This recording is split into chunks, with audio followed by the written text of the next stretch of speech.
Olá galera, tudo bem? Eu sou o Alex, professor de artes, e a gente vai dar início aí à aula falando sobre a pintura brasileira após a Semana de Arte Moderna. E eu vou estar falando aí, dando uma breve pincelada aí sobre o Alfredo Volpi, tá? O pintor das bandeirinhas, certo? Então, na Semana de Arte Moderna, ela movimentou um cenário artístico brasileiro de forma bastante importante e fez com que a vida cultural se agitasse aqui em São Paulo, galera. O Teatro Municipal chegou a lotar, teve bastante apresentações aí que realmente deixou o público meio eufórico, né? Eufórico em vários sentidos, né? Principalmente de tacar papel, batata, de gritar, de uivar, enfim, que eles não aceitavam realmente a Semana de Arte Moderna. Acabou sendo um grande fiasco mesmo, e 3 anos depois, aí 4 anos depois, ela começou a ser aceita aí como arte realmente, que então surgiram, galera, após a Semana de Arte Moderna, surgiram vários artistas com ideias e formas de pensar assim mais renovado, certo? Então, após a semana também, pessoal, ela ganhou uma posição de destaque e passou a ser utilizada para reforçar o nacionalismo e registrar nossas belezas naturais de forma estilizada e subjetiva, certo? Então, já não era mais obrigatório o registro fiel, aquele quase fotográfico das paisagens, das faunas, das floras e das pessoas, como no caso dos artistas que vieram com a missão francesa, certo? Além disso, pessoal, alguns artistas se dedicaram a utilizar a arte para decorar objetos do cotidiano, por exemplo, painéis, murais, e com que a arte mais ou menos chegasse à ideia, né, de diversos públicos, né, de pegar várias pessoas no sentido de tanto o público mais da elite quanto o público mais pobre. Então não tinha essa mesma arte, era bem subjetiva aí de pegar todos os públicos, né? Então surgiram vários artistas aí das diversas cidades brasileiras, cada um com seu entorno cultural, lógico, né? E muito se inspirou na realização dos trabalhos. Alguns dos principais representantes da pintura brasileira pós-moderna, galera, eu posso citar aí para vocês o Cândido Portinari, posso citar aí a Tarsila do Amaral, o Cícero Dias, o Aldemir Martins, o Clóvis Graciano e principalmente aí o que eu vou estar falando hoje. Eu vou estar falando sobre o Alfredo Volpi, galera, o cara das bandeirinhas, certo? Então, o Alfredo Volpi, pessoal, digamos aí que ele é um pintor brasileiro, mesmo nascendo na Itália, né? Ele é considerado brasileiro porque ele veio para cá muito pequenininho, acho que com 18 meses, né? Então, ele é conhecido aí como o mestre das bandeirinhas, como eu citei para vocês. Então, a partir do momento que ele chegou aí com 18 meses de idade, né, no caso, ele fixou em São Paulo, autodidata, como assim autodidata? Ele não teve um estudo, né, aprofundado aí sobre pintura, ele já cresceu, já nasceu, já foi desenvolvendo esse lado de pintor. Mas antes disso, pessoal, ele trabalhou como encanador, ele trabalhou como marceneiro, entalhador, encadernador e até mesmo pintor, né, que foi o último, né? Ele gostou de trabalhar com uma pintura e se tornou um dos maiores pintores aí brasileiros, certo? Então, para a gente continuar nessa vídeo aula, pessoal, vou citar um exemplo aí, né, que nos primeiros anos aí 1920, 1940, a sua obra caracterizou com paisagem, com um cunho realista, galera. Então mostrando vista de bairros pobres da capital paulista ou até mesmo cidade no interior em suas telas. Suas telas apresentavam grande sensibilidade para a luz e sutileza do uso das cores, sendo por isso comparado aos impressionistas, galera. São dessa época, né, no caso a paisagem com carro de boi, que você pode verificar aí do seu lado direito da tela. Por que ele era considerado um artista impressionista, galera? Você vê que pelo traço, a linha, né? Então essa ideia mais pictórica que ele usava nas pinceladas mais curtas, e uma cor ia se misturando com a outra na tela. Então essa questão de pintar à luz do sol, então isso se tornou uma questão das pessoas achar que ele era um artista impressionista, certo? Então, para a gente dar continuidade aqui, nessa mesma época ele pintou a casinha de Mogi Mirim, né, Mogi das Cruzes, desculpa.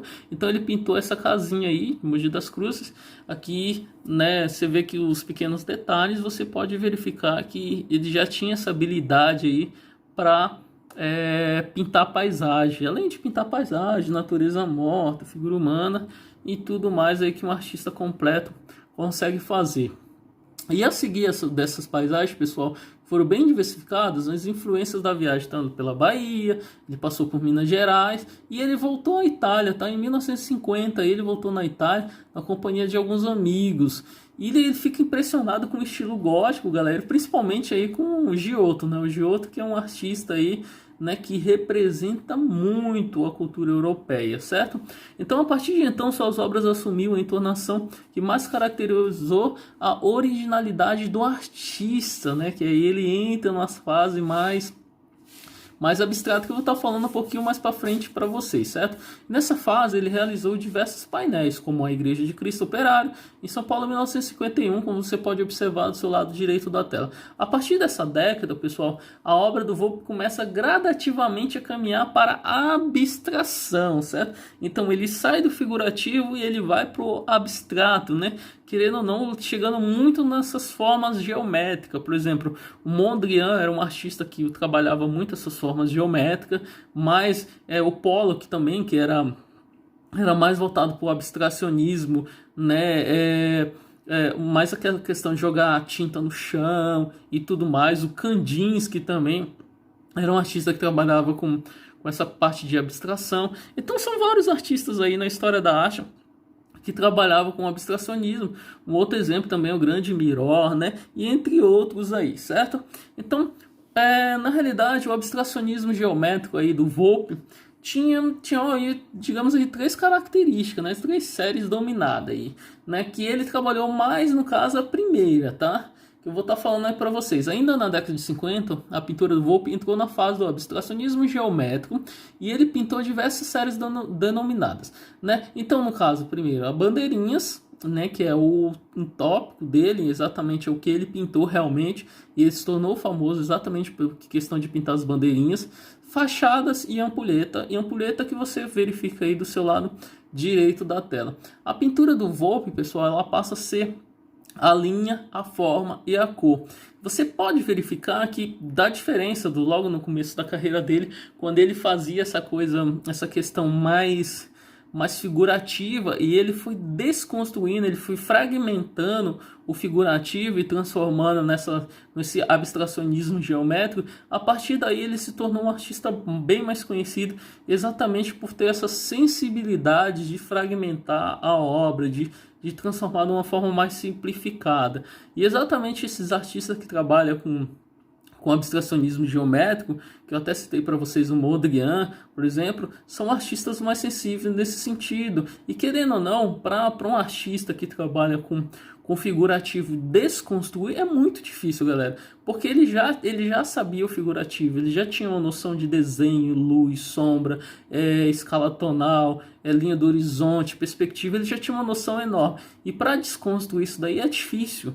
Então é muito mais difícil para um artista que já tem toda essa habilidade, para um artista que está começando e já vai direto para o abstrato, certo? Então ele domina as duas técnicas, ele tem essa noção tanto do figurativo quanto do abstrato. Só que o abstrato é o leque maior, é onde vai abrir as portas para ele se tornar exatamente um grande artista, desconstruir, né, sair do algo, né, mais clássico, mais renascentista, e voltar para esse algo mais moderno, mais contemporâneo aí, certo? Então, para a gente dar continuidade na aula, eu queria mostrar para vocês algum trabalho dele, né, no caso, olha só os traços, linha, contorno, e ele ficou conhecido exatamente por ele trabalhar nessa forma mais dinâmica da obra, né?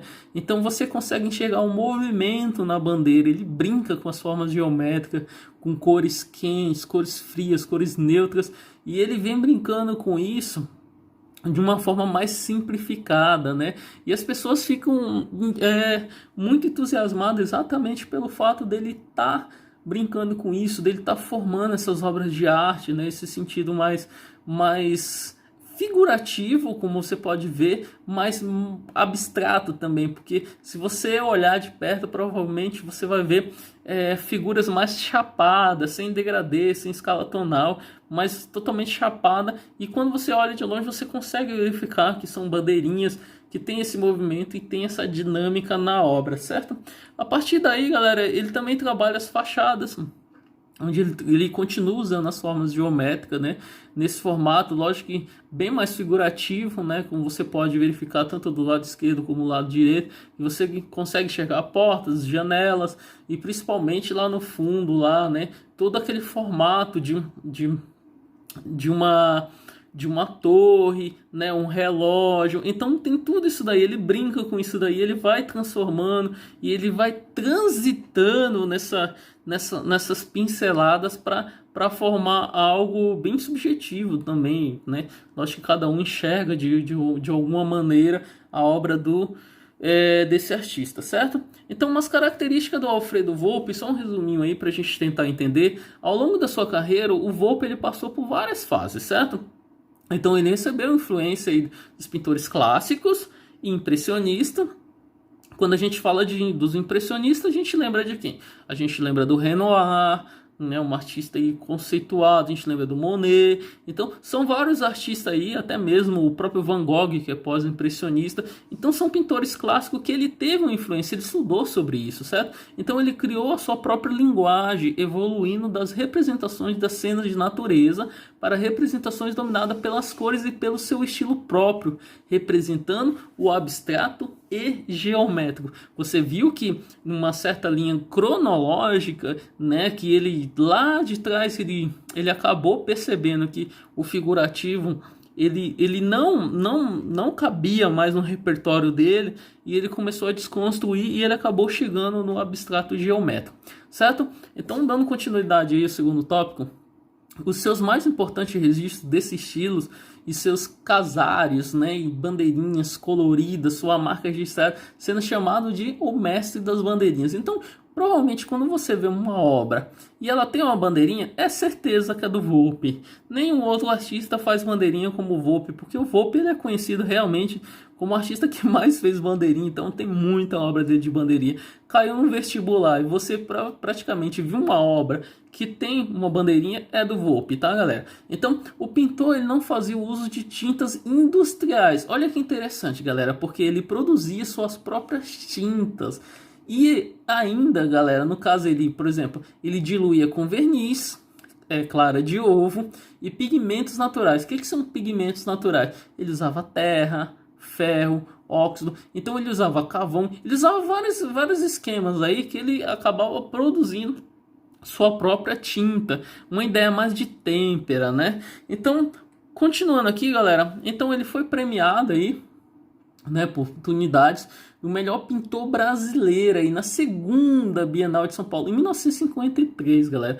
Então você pode ver ele aí como a quinta pessoa aí no seu lado direito da tela, né? Do lado dele aí você pode enxergar aí também o Di Cavalcanti, né? E do lado do Di Cavalcanti me parece ser o Bruno Giorgi, né? Então são alguns artistas aí que tá na Bienal, né, que foram premiados aí como celebridades da época, certo?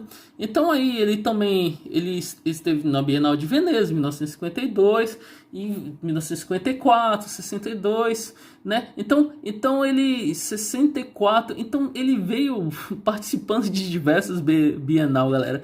E Veneza praticamente é um berço, né, da Bienal, onde a Bienal flui naturalmente, não, assim como aqui em São Paulo também, que se você for contar a Bienal de Artes aí, formada aí pela a curva do Oscar Niemeyer, né, pelo esse ambiente, né, de arte contemporânea, esse ambiente aí que você encontra aí no Ibirapuera. Acho que vale muito a pena dar uma olhada na Bienal, a Bienal que acontece aí né, e vem trazendo grandes artistas, né, de renome, enfim, artista que está começando. Eu acho que é onde abre as portas realmente, certo? Ele integrou também em grandes exposições aí como Tóquio, em Paris, em Buenos Aires, Roma e Nova York. Então, para você ver a importância, né, que tem o Alfredo Volpi a partir do momento que ele se tornou essa pessoa, né, que desconstruiu, e ele acabou indo para diversas exposições e se tornou um ícone, né, um expoente aí na história da arte brasileira, certo? Então, pessoal, em homenagem aos seus 90 anos, o que o Man fez, né? Na realidade, o Man, ele fez uma exposição aí de 90 anos do Alfredo Volpi, né? Então, o Museu de Arte Moderna aí homenageou, que também fica no Ibirapuera, né? Acho que vale a pena se dar uma olhadinha, né? Sempre tem exposição, sempre estão renovando as exposições lá, né, no Man, né? Assim como no Man, acho que a partir do momento que você está no Ibirapuera, vale muito a pena você conhecer também o Museu Afro brasileiro. Então vale a pena você conhecer, enfim, tem vários museus ali que eu acho que pelo fato de você estar no Ibirapuera, você vai transitando ali e você vai conhecer vários museus ali. Eu não sei se dá tempo, pelo fato do Ibirapuera ser muito grande, os museus também são muito grandes, mas vale a pena dar uma pesquisada lá, e até mesmo a própria Bienal de Artes, né, que se encontra lá e acontece aí, né, em dois anos por aí, certo? Então o pintor, galera, ele faleceu, né? Ele faleceu aí no dia 28 de maio de 1988, né?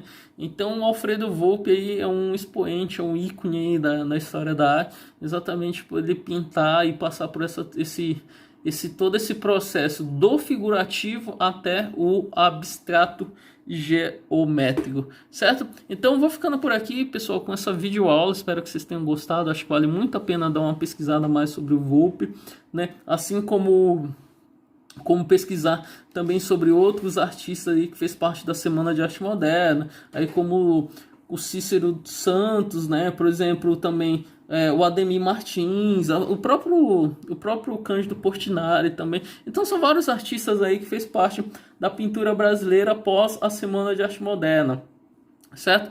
Fizeram sucesso pós-semana. Então foram vários artistas aí que na história da arte representou muito, tá bom, galera? Então vou ficando por aqui, um grande abraço e fica com Deus, pessoal. Espero que vocês tenham gostado dessa videoaula, e qualquer dúvida estou à disposição.